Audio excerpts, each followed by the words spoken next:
Welcome to the Entrepreneurial CEO Podcast, where we dive into the real stories behind building and scaling a business. Each episode, we sit down with CEOs, founders, and leaders to uncover hard-won lessons in leadership, systems, and team building. Listen in each week to learn directly from real business leaders who have been in your shoes, had success, made the mistakes, and all of the messiness that comes with building a business. If you're ready to learn from real-world leaders and gain insights you can apply today, you're in the right place. So let's get started. Hey everyone, welcome back to the show. Stan, thanks so much for being here, man. Thanks for having me. Everybody, today's guest is Stan Doida. He's the managing partner at Doida Crow Legal. They're a Denver-based firm. They focus on helping entrepreneurs, just like everybody here in this community, grow, finance, and sell their business. And he's been doing this for a long time. The team has guided clients through 500 million plus in transactional value. And they're known for a different spin, different model where it's fixed fee as opposed to hourly rates. We're going to talk about that today. And so Stan, thanks for being here, man. Yeah, great. Thanks for having me on the show, Andrew. Stan Doida, founder of Doida Crow Legal.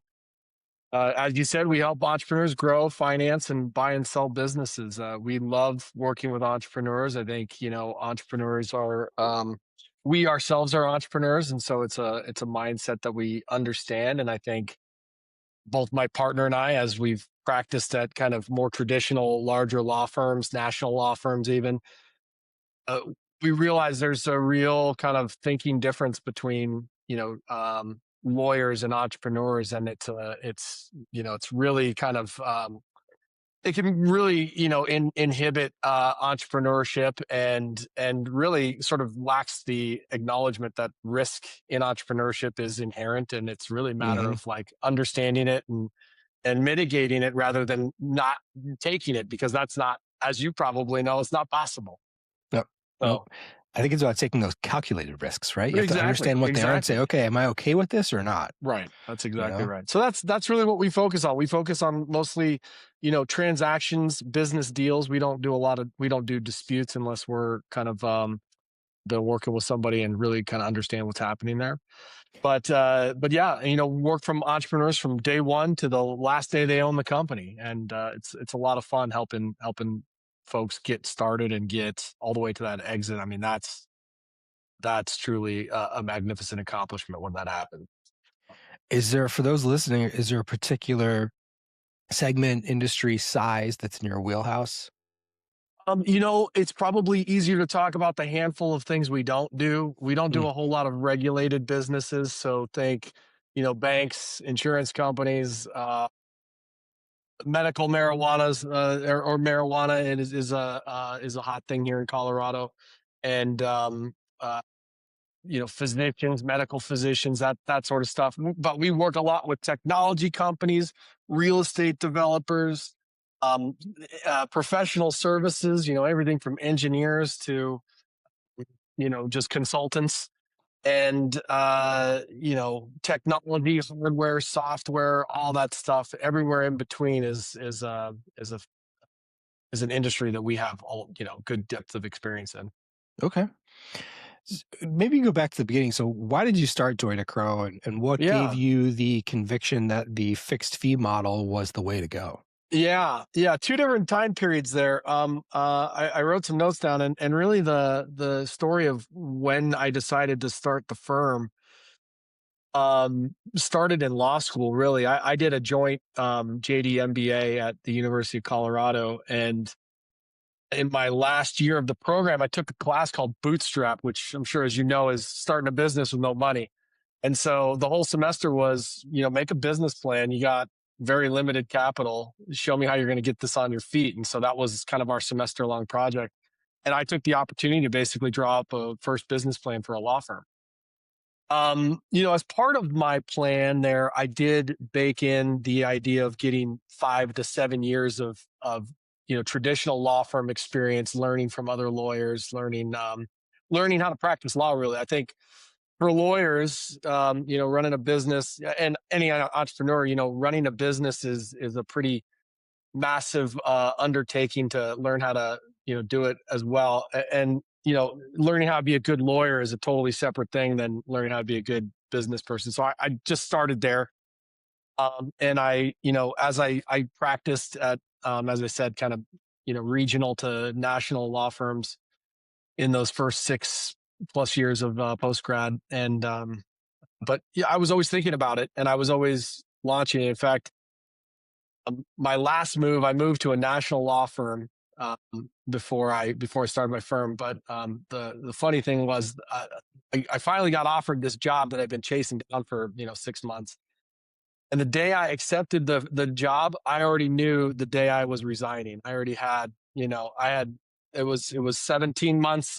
I was like, all right, well, this is when I'm resigning and when I'm going to start my firm. So it was for me it was like it was a 7-year thing to get from like initial inception of idea to, all right, I'm ready to launch this thing. But yeah, it was always in my head, and it was kind of always in my MO. You knew right away. That's awesome. And so did the Yeah. concept of the fixed fee come up during the business school course when you were doing the No, business no, model? it didn't. It kind of took me getting behind the curtain of a traditional law firm to kind of see what's going on there. And for me, I was an economics major, so for me, incentives and value are they're part of the concepts that I'm just analyzing everything from. And one of the things I just found to be real perverse in law firms is partner is responsible for finding a new client. They sell that client, they bring that client in, and then they pass the work off to their associate or their junior partner. A junior partner works with the client. They sell it on an hourly rate. The firm and the associate and the lawyers inside have certain minimum requirements they got to hit every year. So they have to work a certain amount. They have to bill a certain amount. There's incentive for them to bill a certain amount. Client, on the other hand, is trying to minimize that number. Right. And so there you got conflicting incentives. You've got the lawyer on one side who's got incentives to increase and the client on the other side to decrease. I think that leads to a lot of like friction between the relationship. 100%. And when you go back to like the genesis of like what a lawyer is, it's supposed to be your most trusted confidant. Yeah. And so, so really the fixed fee came along with the idea of, why are we reinventing the wheel every time in this law firm? Why are we starting from scratch on every document to get the client what they want? Can't we come up with some more efficient processes to start to minimize our time and maximize value to the client? And so that's what I focused on, and that's where the fixed fee I think kind of fits well. I'm just like you, probably every other product or service you buy, you kind of know what you're going to pay at the front of it, at least. But hiring a lawyer is not like that for a lot of people, and they kind of just sign up for what they may think is like a blank check. And I think that's that again, that leads to a really tough buying experience, and that. So the fixed fee comes in there to try to bridge that gap, get aligned with the client, let it be our efficiency problem. We know how to practice law. Let us try to do it efficiently. And we want you to engage and not withhold and try to manage us. Let us manage the project. I mean, it makes a ton of sense to me. I've had personal experiences starting a business where, surprise bills, long conversations, and, and then thinking I need to go back to them with more information about more questions, but then you don't want to because like, man, I'm going to rack up a bill here. It's like, so you're right. It's misaligned incentives. Yeah. So that's what we're focused on. I mean, at this point, we're about 50% of our work is on fixed fees. And I would say the hourly work tends to be in those small or 2-hour type projects where it's just like, hey, it's really not going to be that much. But when you got something that hey, this is a little bit of meat, there's going to be some information exchange. We try to scope it out and say, this is what we're going to charge you, and we're going to get it right for you. Yeah. Okay. So with the entrepreneurs and the businesses you work with, you talked about grow and then exit. I mean, how many of them come to you when they're ready to exit and they're looking for your help? And what percentage of those are like those that are still in the growth mode or getting started or scaling? Yeah, I was looking this up for a client the other day, and I still don't know that these are correct percentages and stats, but I saw something that said by 20 years, you can expect any business that started 20 years ago, there's an 80% chance that it's either failed or it has, voluntarily just closed its doors. Mm. And so leaving, a 20% there that may extend beyond that. But again, one of the stats I saw, only 2% of the entire sum were able to transfer their business to third party. Wow. And so, and then, within that 2%, you can imagine there's good results and bad results, right? There's ones that are home runs, and there's ones where they're like, oh my God, I avoided, I avoided catastrophe, but I got out of this by the skin of my teeth. And so, Fire sale. yeah. So, frankly, the odds of getting there are staggeringly low. So we do, a lot of the clients who come to us are coming to us at that last mile. They're saying, hey, I'm putting this up for sale.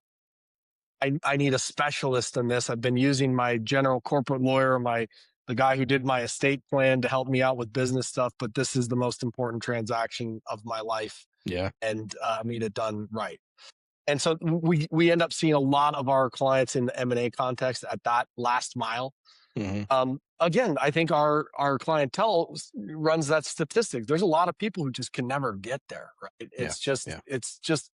It's difficult running a business and beating the odds, and the odds are against you, and you're because there's so much that goes into it. It's not just like, are you a good operator? It's timing, it's luck, there's so much other that goes into it. So yeah, there is. I've been talking to, I'm fortunate I get to interview lots of awesome people on this podcast, and like some people that have amazing businesses. I'm like, do you realize how it's amazing what you've accomplished? Like you're in such a small percentage of the population that have actually succeeded.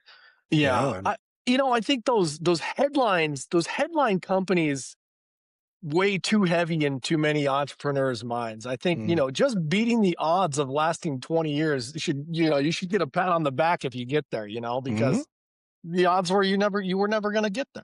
That's so, right. I think when you see these like mega companies and you ever try to compare yourself to these mega companies, those are true unicorns, right? These are true unicorns. Even anybody who's listed on the stock exchange, they beat tremendous odds to get to. So, yeah, I mean, I think it kind of just depends. And I wrote things down as we were talking about some of the things, but, it really depends on what your vision is for, your company, your life, and all that sort of stuff. And, make sure that all that stuff kind of is up. Right. Yep. So, I mean, you live this every day. I mean, when a founder wants to maximize their outcome in a sale, what are some of the things that maybe they underestimate or don't think about, either about the company or the process itself? Yeah. Probably, as it takes much longer than anybody thinks it does to get to certain goals. One of the pieces of advice or things I've heard a lot is you drastically overestimate what you can accomplish in 1 year, but you drastically underestimate what you can accomplish in 10. And that proved true with me. In fact, just going back to my original business plan, I drew up a business plan for my firm, and I hit my year 10 revenue in year 4. So, you think when you think out longer, you can actually make things happen much quicker. But when you're like, I'm going to accomplish this in the next 90 days or the next, 360 days, chances are it's much more difficult than you're thinking. Yeah. So, okay. So timing, timing, I think if you go into business with a partner, if you have a co-founder, if you have a partner, I think the biggest mistake people make is not taking that relationship and doing the diligence and the pre-work that it deserves. Okay. Too many times, partnership disputes will really wreck a company's chance to get any momentum going. So, I think you'll hear a lot. I think you may hear a lot of entrepreneurs say, "Hey, taking on a partner is a bad idea." For me, it was the best. It was the best thing our firm ever did. When we went from Doida Law to Doida Crow, and I brought on my partner, that has been the single biggest catalyst of the business. But for others, they'll say, "I'll never do I'll never have a partner again, or I'll never do this, because it truly is like a marriage. And, going through, like, my partner and I did something that I think none of my clients have ever done, which was we went through business coaching together for 6 months before we pulled the trigger on, um, becoming partners. We both had, separate law firms that were running at that time, but we spent 6 months talking with a business coach about vision and values, and the big things, the things that really matter, the things, like if you're married, the things that matter in your marriage, the vision of your family, your values. I mean, that's really what this is. For sure. And I think too willy-nilly people go into business with, I got a buddy who wants to do this, or, he's good at this and I'm good at this, therefore it's a good partnership. I think you have to look a little deeper than that if you have a partner. And, where a law firm can help is just making sure that you get, the equivalent of your prenuptial agreement is your operating agreement or your partnership or shareholder agreement. But, going through a thorough analysis, talking about, I make our clients, this happens every time I have partners. We'll go through a consultation. We'll start going through questions.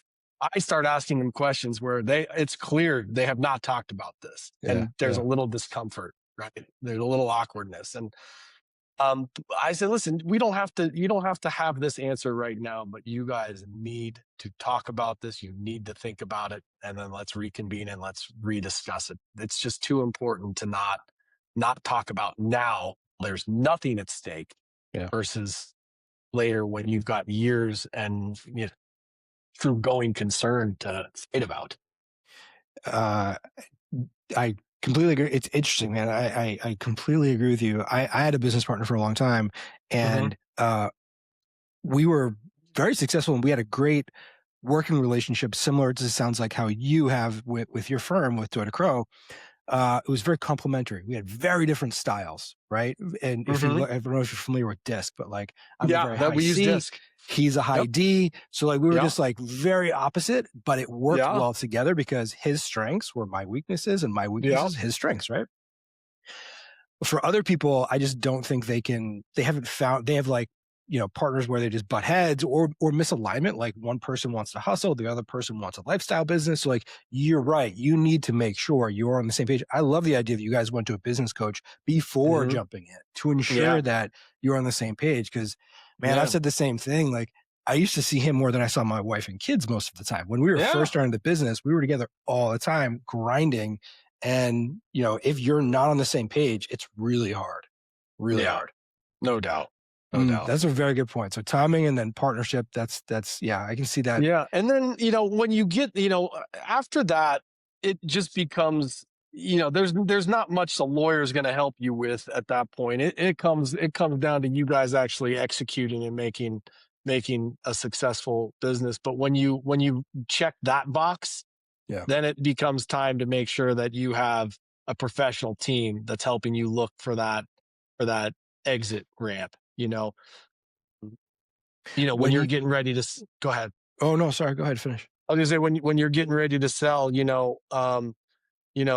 understanding what that transaction could look like or how you could accomplish it. I think there's a lot of people who think my business isn't sellable.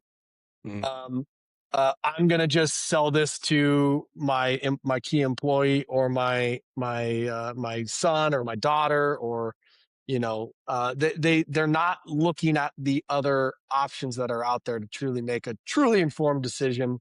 And then, again, once you pick a path, I think that there are different experts within each path that can take you down this road versus taking you down that road. And I think, when you get there, it's important just to have the right team involved. It's a process. It's a long process. I've been through it. It takes time. Yeah. So with the companies you've worked with, and those that have sold, or those that were disappointed, maybe didn't get the outcome they were looking for. Sure. Do you think there's any patterns with like their structure, their maybe how the systems in their business, their financial hygiene, I don't know, just thinking through, are there any patterns where if I'm an entrepreneur thinking about, okay, how do I set myself up and my company for the best possible outcome? What should I be thinking about? Hi, if you're a CEO out there who's struggling with focus for your company, aligning your team, accountability, if you're struggling with execution, connecting the dots from where you're at to where you want to be, we've got a great program for you here at MAP. My name's Michael Cato, I'm the CEO. Most importantly, I was a client for 15 years, sold my company to a public company, and then bought MAP so that we can help other entrepreneurs with this specific problem. We're a 60-year-old company. We've worked with 170,000 individual executives and CEOs. We've worked with 15,000 organizations. This is what we do. Click the link below to learn a little bit more about how people just like you, CEOs, have transformed their business and ultimately transformed their life by running through the MAP system. Yeah, well, I think the best outcomes are those who are planning for it, getting the right teams involved, and truly like understanding what they're doing. The ones that I think have um not as great outcomes or disappointing outcomes, or who didn't get the outcome at all, are late planners. A couple of clients come to mind who, are getting to around to selling when the principals are too old and the business is kind of in decline. They should have done it. They should have been kind of hitting a different path before they got to that spot. They should have kind of been, mapping that out a little bit better. Yeah. Um, uh, so I think timing, not preparing yourself or educating yourself enough about your options it's like, hoping that you can retire one day without actually having done anything to save money, right? It's important. It's not going to just happen. Yeah. You have that to helps a little bit. make some things. You have to put some things in place there. Yeah. So, I think the deals that get tougher are ones that have bad financial systems, as you kind of mentioned. When you get to a certain level of merger, like M&A deal size, when you're, selling your company for more than $5 million, you really need to have, at least, you don't need necessarily GAAP financials, but you need accrual-based financials. You can't just be running on cash basis at that point. You need to be able to demonstrate to a true financial buyer that like the business operates this way. Yeah. And, somebody can understand it from an accrual basis accounting standpoint. So things like that, not having good, if you're entering into contracts with customers or vendors, not having good systems for that, not having good records for that. I mean, that all becomes really important in those last 3 to 5 years of owning that company. So there's a lot you can do if you're like, hey, I want to sell this, even if it's at some point. When you say, hey, I want to sell this in the next 12 years, or the next 12 months, we've really limited, what we can accomplish in that 12 months. Going back to that, what can we accomplish in 1 year versus 10? If you say, hey, we're gonna get this at some point, I want to do this. Just starting to educate yourself now to start to drop some seeds of what you need to do can go a long way. Just like, again, like retirement, putting a little bit away now will yield a lot more in the future. Yeah. Okay. So things like that. I mean, there's lots of information. There's lots of it. We do, there's lots of information on our site. We do webinars about this stuff, but there's probably dozens of topics that just little things that, little nugget of information that an entrepreneur can take away and be like, okay, easy. We can start there and it'll start to grow. But you have to be intentional about it and plan ahead. Yeah. You do. Let's shift gears. So when we were having the intro call, we talked about AI. You said that you've been using AI in your practice, and it seems like that's more of a competitive advantage. Talk about that. What are you guys doing, and why do other people not do it? Well, I mean, AI is tricky. You have to be very careful about how you use it. I think it does yield some wrong information, and there's a famous case of a lawyer who submitted a brief to a judge that cited, fake cases for their precedent, and he got in big trouble. But really, I look at AI as a way that's going to be improving upon both the speed and accuracy of like really rote tasks, right? And in the law firm world, there's still a lot of that stuff.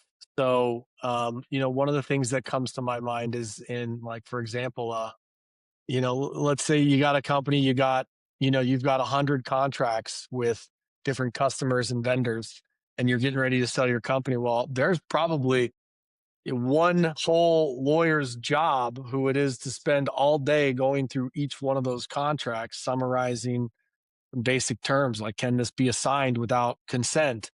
When does this terminate? What's the monthly rate? Just getting all that data. I mean, that stuff to me That's AI. it's done. It's done for in seconds. Right? Yeah. I mean, as a guy who's, been practicing law, this is my 20th year of practicing law. I'm on the other side of like the information gap. Like, I understand how to practice law and how to ask questions and analyze information. And, utilizing AI is going to cut time. It's going to cut delivery time to us to get some information to client. It's going to help us be more accurate and help us do, a lot more tasks and be far more productive than ever before. I think on orders of magnitude in the coming years. So for me, I think it's going to be, it changes the way we work. It will, I think it will be a great tool for how experienced lawyers, provide even greater value and productivity to their clients. Mm-hmm. I think it's going to upend the law firm and the law firm model. Suddenly that one associate who spends all day, every day looking at contracts for deals, it just got replaced by something that costs, a tens of thousands of the price for them. I mean, and so fractions of a penny, right? To run those queries. Yeah. Yeah. So, it will be interesting. I love where we sit in the marketplace as having been focused on fixed fees for so long, that this will become even more relevant because, again, the cost of services provided, I think, should be dropping across every law firm in America. Or your margins just got way better. Yeah. There will be price competition. It will start to come down. Yeah. But do you think how is the adoption in the marketplace? Are people doing this, or do you think that it's? I think it's with reluctance. I mean, I think you've probably heard that statement. Like, when there's something new, it's outright rejected, right? And then they become scared, and then they finally start to adopt this over time. Yeah, sure. I think we're still in the maybe we're just past the like rejection phase of adopting a new technology. I have a high degree of confidence that like the large and mega law firms are using their significantly valuable information pool to develop their own models. But as I talk to lawyers in my space, the adoption is very limited, and I don't think there's a great understanding of how to use it among a lot of, more experienced and gray-haired lawyers like myself there. So, there's probably a business teaching. There's probably a sizable business going around teaching people how to do this and helping them to improve efficiencies. Yeah, there could be. If there's one thing I don't want to do is try to convince a lawyer to do something. Fair enough. They don't listen so well all the time. So it's like doctors. I mean, I think at this point it's not widely adopted. I think it's not widely trusted. I think it's feared by a lot of people, and I think you really just have to kind of understand its limits and how to set some checks and balances in place with it. Yeah, I mean, I've come across those inaccuracies that you mentioned, where you ask it for something, it'll give you a stat, and you're like, wait a minute, that doesn't sound right, and they just make stuff up. So, but if you know how to use it, you put those guardrails in place, right? Right. But it is interesting. You have to know. Yeah, I mean, I use it daily. And I'm really enjoying it. I found it to be, highly, a high value replacement for what I might used to use for a first year associate. And, rather than the first year associate giving me an answer in a day and a half that, frankly, sometimes was also wrong. It's coming back in fractions of that time. It's pretty amazing. So, yeah. Pretty amazing. Well, let's switch gears for a second. So at Mapper, we talk a lot about management and leadership and stuff like that. Yeah. Gallup is a book where they talk about the importance of managers. And the studies show that the managers are like critical for driving impact within an organization, yet most people receive no training. The stat is like 85% of people receive no formal training. How do you approach that at Doida Crow, or how do you see clients dealing with that? The clients that you work with? Yeah, I don't know that I have too much insights, at least good enough to share with respect to all my clients. But I'll tell you from my perspective what we're doing. For me, you mentioned Gallup. We use Traction and EOS, and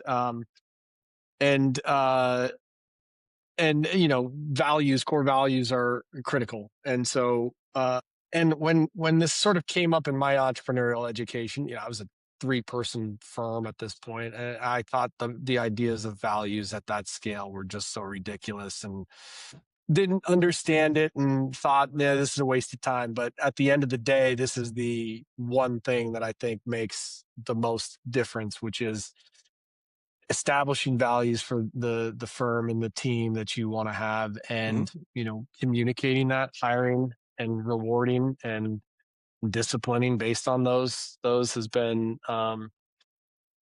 key in terms of making sure you get the right team in place, right? So once you have the right team in place, suddenly training becomes a little bit easier.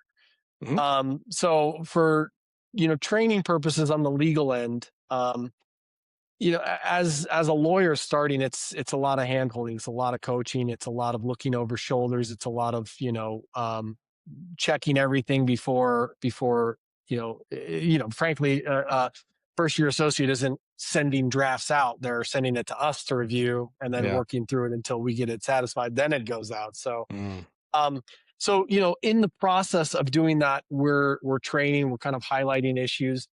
Our team meets every month. We put together a luncheon, and we are going through new legal issues, new laws that are getting passed, cases that were decided.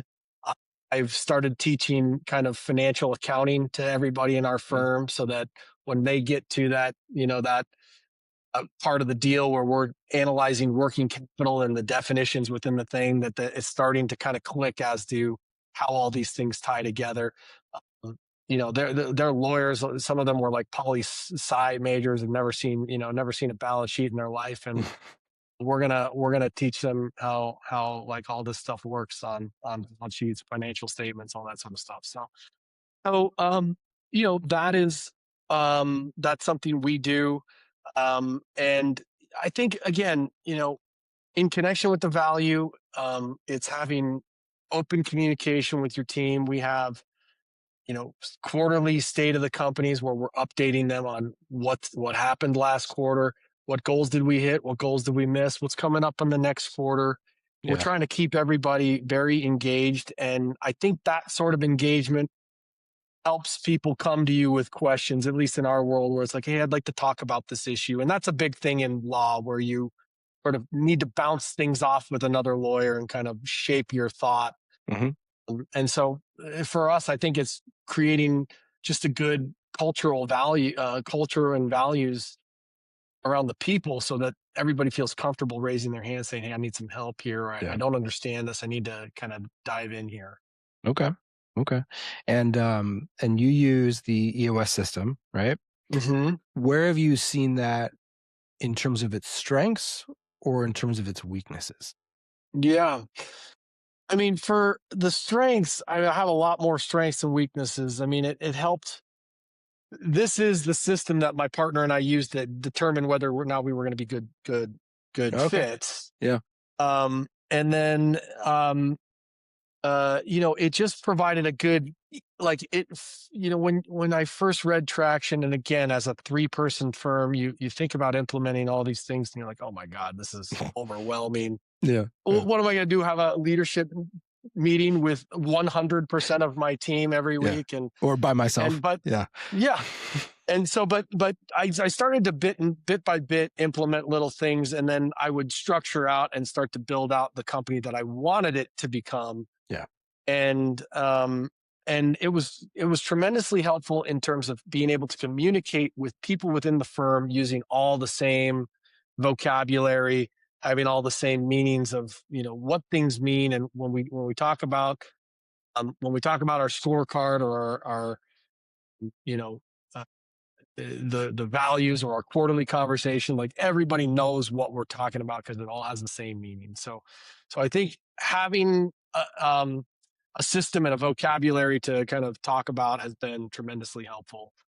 The habits it forces you into, regardless of how uncomfortable it is when you do your first, level 10 or your first leadership meeting, it feels so uncomfortable.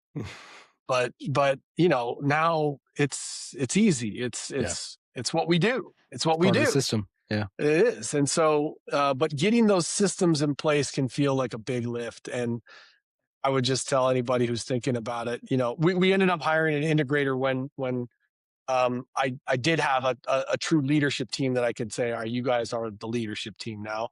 Mm-hmm. And to help educate them on like everything I'd been studying for the last, 2 years prior to that. But for anybody who's like looking at something like that, or, I would say, it's like that's the project where I'd describe as like eating an elephant. Mm-hmm. How do you do it? You do it one bite at a time. And so I would just take little things and start integrating little things and one at a time. Well, I also think, so at MAP, we talk about that it's a process. It's not an event, right? And so I think sometimes people are too impatient with it. And they're like, man, it's been a month.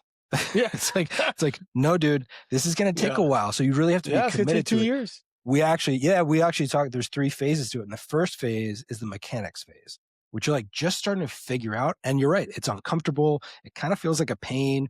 And you have to just like get through it to get past that to the enlightened phase, and to like when you're really truly implementing it, and your business is running on the system. And it takes a while, but when you get there, I think it's so helpful for everybody, not just for the business, but for all the people and all the people underneath you. And then ultimately, at least from my experience, it really helped us with the sale because everything was just so dialed in. And we were able to grow significantly and scale the business because we had those systems in place. Yeah. That's right. I mean, once you have all that stuff in place, incremental add-on margin, adding new people, adding new products, it just becomes, marginal at that point because you've got everything kind of locked in. Yeah. I mean, for us, it allowed us to be super clear about what the goals were across the business. All right, well, we want to go from 30 million to 50 million this year. Great. What do we all need to do? What does this department need to do? Like it just, everything cascaded. It was very tightly aligned. And we knew what each department, each individual was responsible for. And we had a way to track it and make sure things were on track, hold people accountable, and not in a bad way, a good way, right? Yeah. So I think those systems are awesome. Whether it's EOS or MAP or whatever. It's just something. You got to have something. You got to have something in place. You got to have something and a way to run the business efficiently. And I think the thing that, that tends to happen in these things is then you find a new shiny object. You're like, oh no, this system, I would say, if it ain't broke, don't fix it. Don't just keep doing the same system. Even if the next new fancy thing comes along, it's a lot of entrepreneurs chase the shiny nickel, and they just want to do the next thing. Yes, you have to stick with it and be committed. It's tough. Well, looking at Doida Crow, if you could wave a wand and optimize one part of the business and the firm today, what would that be? I wish I could have an easier time finding entrepreneurial minded lawyers who wanted to do something different than the traditional law firm model, who kind of had thoughts like we have and say, hey, you know what? I want to service my clients a little differently. I want to, I want to get into this new idea of what a new modern law firm might look like. So I wish I could find that easier. That has been surprisingly hard to find lawyers who are willing to break the mold like that. Interesting. How do you find them today? Well, I just found Trevor, so I've only found one at this point.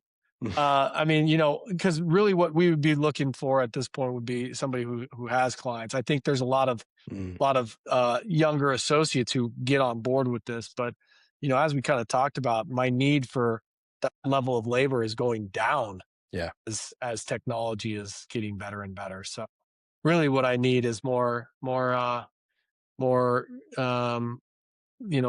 who interface with entrepreneurs all the time and live those values, those entrepreneurial values. Okay. Well, before we wrap up, where can folks go to learn more about Doida Crow or connect with you? Yeah. Websites www.doidacrow, doidacrow.com. We have lots of information on there. If you ping info at Doida Crow, we'll get back to you and get in touch with you, see if we might be a fit to help you. And I think, one of the things I've always, anybody who calls us, I just got a call today about somebody who's got a dispute, and it's like, this is not for us, but I'll get you the right spot. If you've got some issue and I know somebody who can help you, I'll get you there. Yeah. But yeah, we do lots of webinars. We have lots of videos on our site, kind of answering what we think might be going through clients' heads. And there's lots of content there to get you started, get some food for thought for you. Awesome. Oh, we'll make sure that's linked in the show notes. Thank you. So we can access it.